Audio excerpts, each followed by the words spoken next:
Right, the first RC update of 2021. Yes, I prefer to say 2021. Just getting it out there. Right, these are my 4 solid axle trucks. The only one that came as a built truck is the Land Rover. Now this is the double E. The double E Defender E 10103, I think they call it. And I've put Emax shocks, new wheels, and that is all that I've done to that. I've messed about with lights, I've put some lights in it, and that's it. That is as it came, other than some little scale accessories. This one, this is a totally custom build. Give me a moment. Right, now, move the big landing out of the way. These puppies are sort of, there's no actual, I don't really do much scratch building, although I have done some on that one. I'll come back to that. This is basically Maverick Scout axles and leftover bits from the upgrading of that, which is pretty much all SCX10 aftermarket stuff. The cheap sort of Chinesium stuff that you buy off eBay.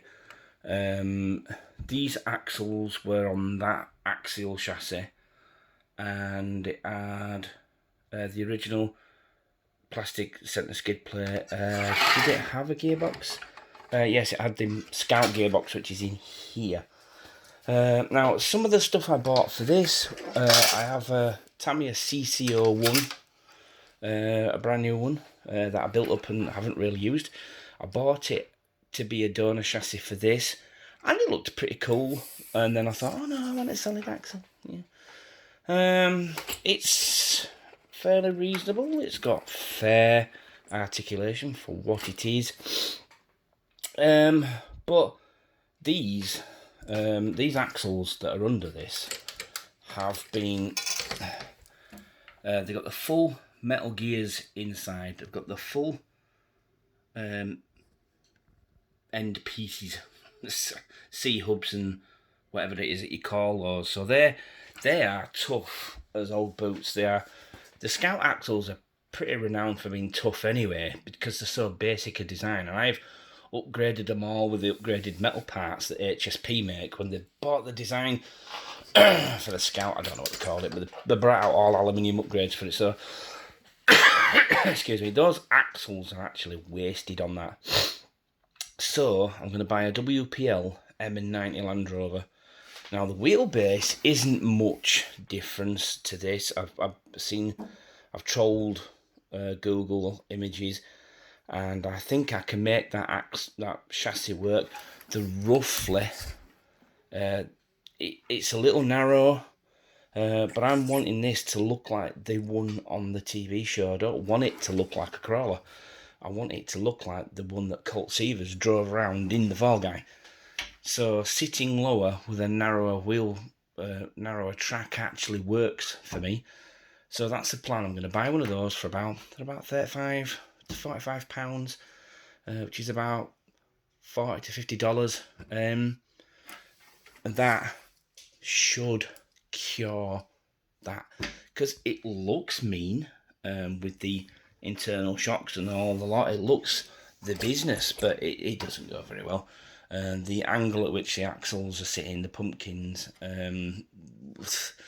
it doesn't work. It's got a brushless motor in it to get any sort of road speed out of it, and it is basically just a shelf queen. So that's the plan for that. I'm going to strip the axles off that.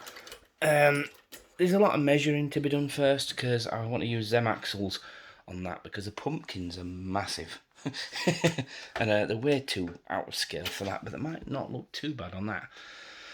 I was going to use these axles on it. These, by the way, people keep asking me, these are from a company called Radshape RC. That's steel, that's aluminium. This one's for the CC01. This one's actually for the Axle SCX-10-1. But everybody asks me where I got those from. I don't even know if they make them anymore. I tried to find another one. I couldn't even find their eBay store, so I don't know if they've gone bust with the pandemic and all the malarkey. I don't know. I can't really tip this one up because I can't be asked removing all the stuff. But as you can see, it's lifted. This needs wider axles. Now, this is a company called Palmer.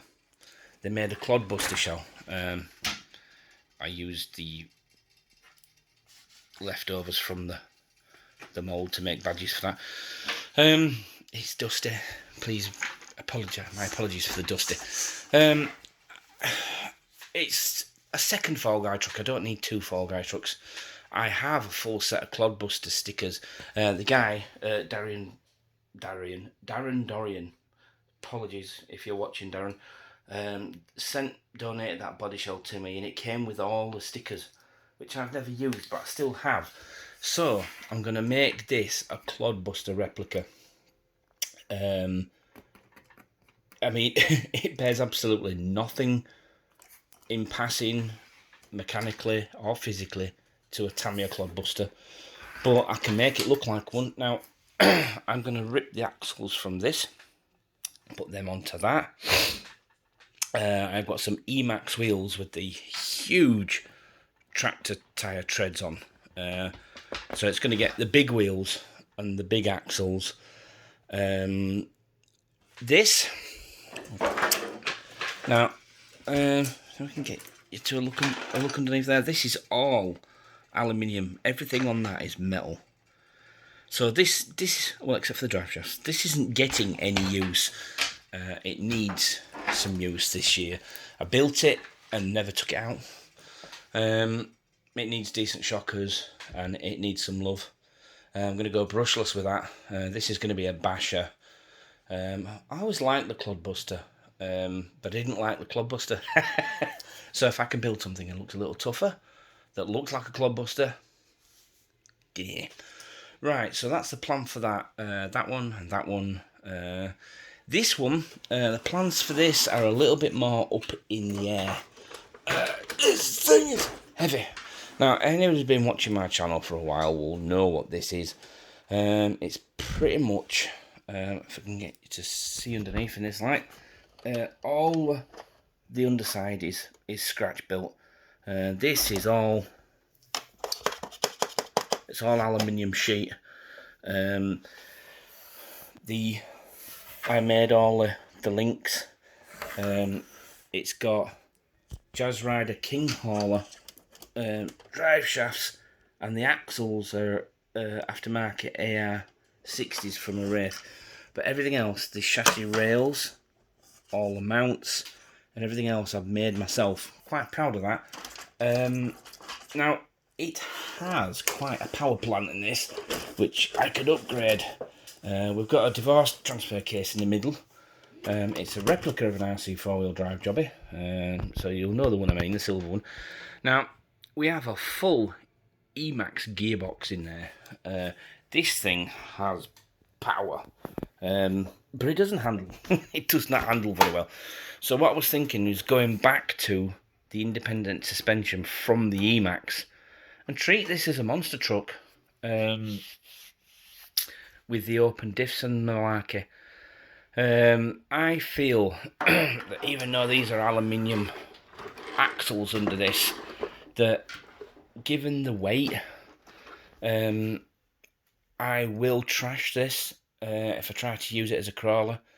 The drivetrain will just suffer. I don't think it'll take it. So the plan is to drop the ride height to about that and run it as a truck, a trail truck.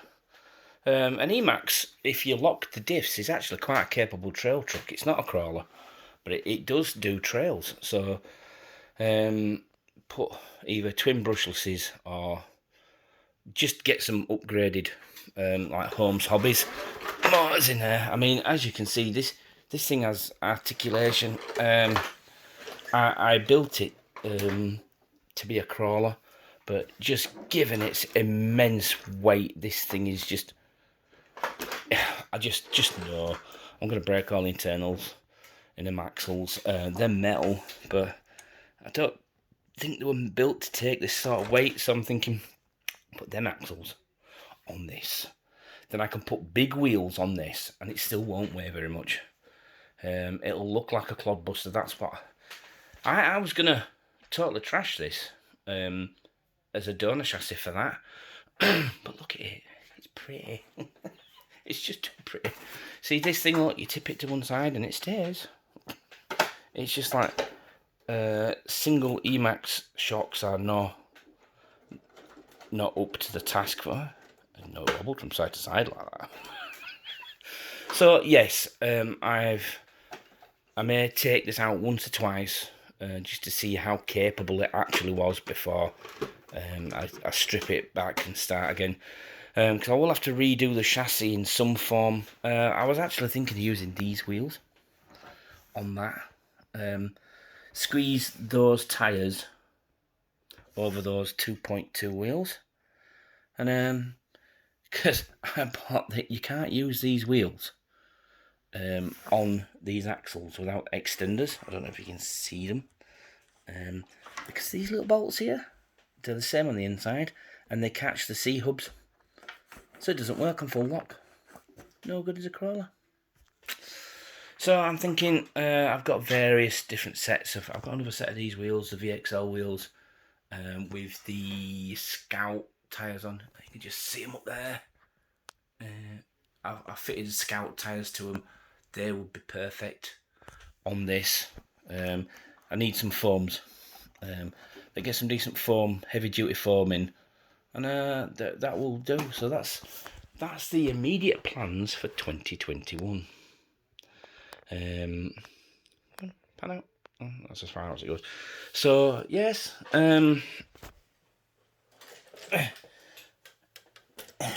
nobody needs 2 Fall Guy trucks. Nobody needs 2. I've got this shell fit. I need to make some light lenses for that. I'm going to fit a full light kit in it. I need to find some GMC badges for it. There are some, if you look around, they're almost screen accurate spotlights for it. You may recognise the other ones. I bought 2 sets of 4 of those. I got a set of 4 of those and a set of 4 of those, and the other matching pairs are on there. So yeah, there we go. That's my plans for this year. And so if you're new to the channel or you've been following me for a while, I haven't disappeared. COVID didn't get me. It made me a little bit ill for a while, but I've always had a snuffly nose. I'd been beaten up when I was younger. So yep, there we go. That's me. Plans for this year. That's to start with. I've still got 3 Emaxes. Still got my 1/8 truggy. Got